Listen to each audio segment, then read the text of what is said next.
What's good, Commanders family? Welcome to another episode of Everything Commanders. I am your host, Dream Team Buddha. I got a question.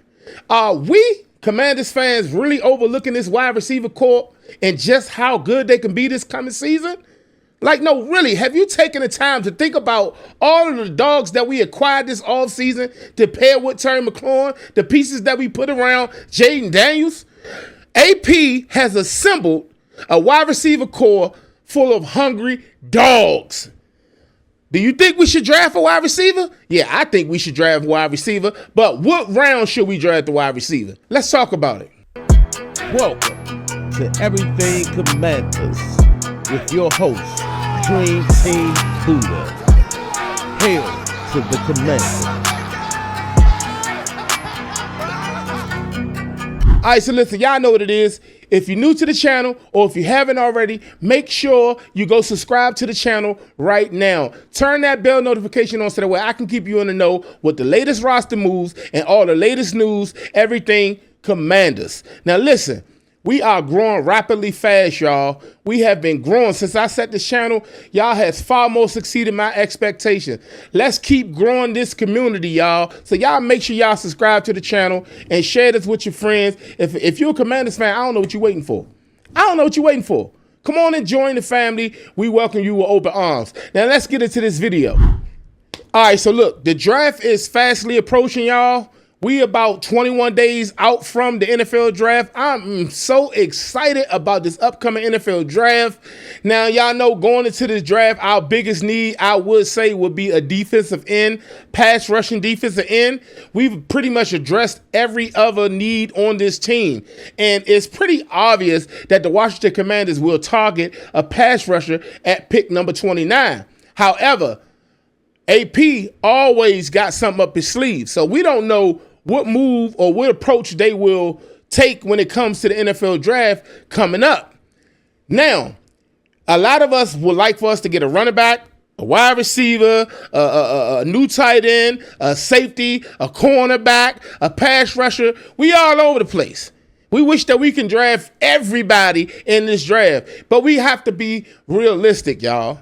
One position that I know I ain't really too much worried about going into this draft, and I'll be fine if they did not draft a wide receiver early on. If somehow, some way he could trade some picks to move back up in the draft or move back to actually gain more picks so we could pick some day 3 wide receivers or something like that, I'm all for it. Unless you get a Terry McLaurin or one of those dogs up at the early part of the draft. Now, I wouldn't recommend that, but if AP made that move, you already know I am going to support it. However, our wide receiver corps, we might got one of the best wide receiver corps in the league. Outside of T. Higgins and Jamar Chase, we may have a group that's elite. Do y'all see what's going on? Do y'all understand the moves that's being made? See, you got to think like AP. Put your thinking cap on for a second. And I want you to think about this. This offseason, they went out and made a trade for Deebo Samuel. They went out, they re-signed KJ Osborne. They went out, they signed Michael Gallup to the roster. They went out and they re-signed Noah Brown. They also got Luke McCaffrey on the roster that we drafted last year. And a host of others, and some more. But what do all of those guys have in common? They are hungry. They all hungry. Them boys ready to eat. They ready to put the league on notice. Y'all not paying attention. The Commanders ain't going out and get the biggest names, the T. Higgins, the DK Metcalfs. They ain't going out getting the biggest, baddest talent in the land. They want people who hungry that can be a commander and can actually help us get past the NFC Championship and ultimately win a Super Bowl in 2025. They looking for dogs. Yes, they looking for dogs. Think about it. Think about it. All right, let's break it down. We already know Terry McLaurin played like his hair on fire. He played like he got a chip on his shoulder. Deebo Samuel, I ain't really got to say too much about Deebo Samuel. You saw the last 2 seasons he had, and they talk about him playing over his weight. He was fat, sloppy, slow, and he couldn't produce no more. He washed up. All this other bull crap that they've been saying. Yeah, he had a bad year last year. We already know with so many injuries over there. And I'm really not making excuses for him. But all I'm saying is this. With all the naysayers and all the negative things that they was talking about last year about Deebo Samuel, you know that he coming into this upcoming season, whoo, with a whole bag of chips on his shoulder. So just stay tuned, because you know Deebo Samuel's finna put that work in. You already see he working out. He going crazy. The boy is boxing. The boy is working out twice a day, sometimes more than that. Just follow him on Instagram. You see his IG. He going crazy. And let's move right along. Noah Brown, he was having a hell of a season for us last year. Hell of a season. We didn't expect that much out of him. But Jaden Daniels loved him early on, up until he got his kidney lacerated. He sat on the sideline. He was sitting on the sideline waiting. He wished that he could get in the game and help us beat those Philadelphia Eagles. You could see it on his face. He was hungry. He knows it's a lot more meat left on the bone. That's no Diddy. Listen, these wide receivers we got, y'all, they are hungry, bro. And when dogs hungry, you got to feed them. And we got the right guy to feed him. Think about this. KJ Osborne. The last 2 seasons pretty much been up and down for him. Last year, he signed with the, I don't know if he signed with the Patriots last year or he was already on the team. But he was with the Patriots after coming from with Kirk Cousins, where he had pretty much his best season. You know, he'd never been a number 1 or number 2 or number 3. He kind of like been in the middle of a 2 and a 3 since he came out of Miami. But he's a good receiver. He didn't play a down last year for us, I don't believe. He got a lot to prove. He got a chip on his shoulder. They all got in common the same thing.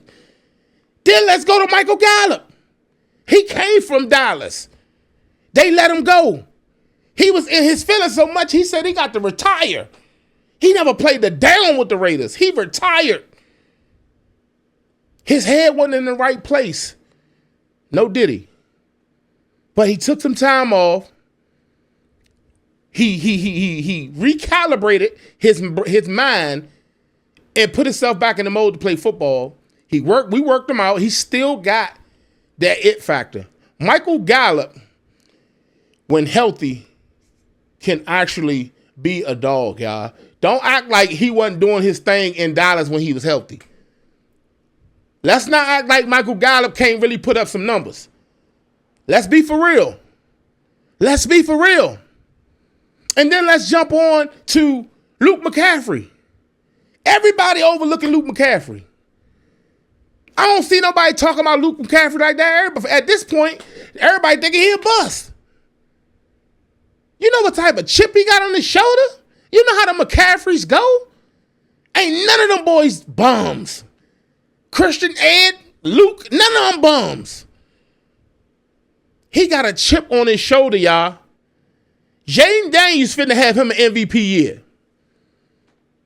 If these boys can stay fairly healthy, I promise you, this wide receiver core they could be next level. The potential is through the roof. And I know, yeah, they got some, they wily vets, you know what I'm saying? But that's what you want. You want that seasoning. Terry McLaurin old. I don't see you worry about Terry McLaurin because he's a dog. He's a dog.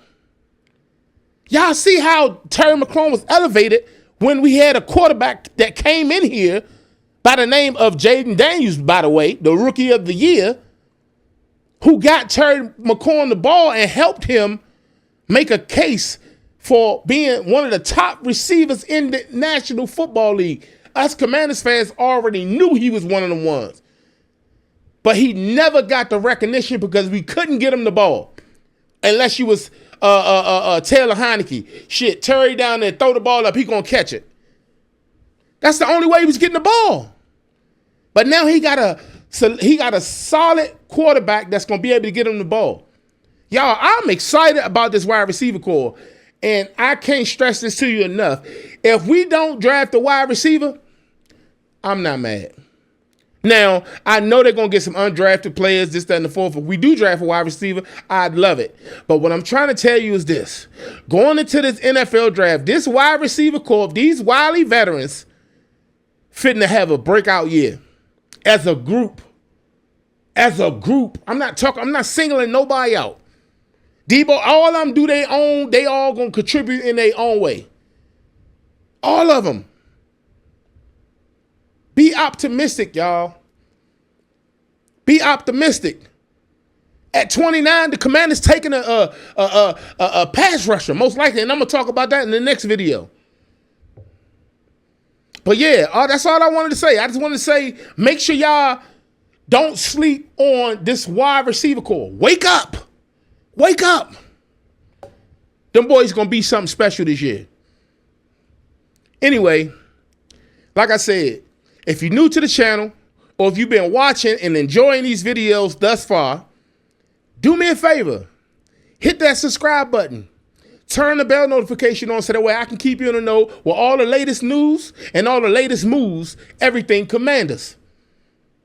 We're going to be here for a long time. You feel me? Commanders family, I don't know what y'all waiting for.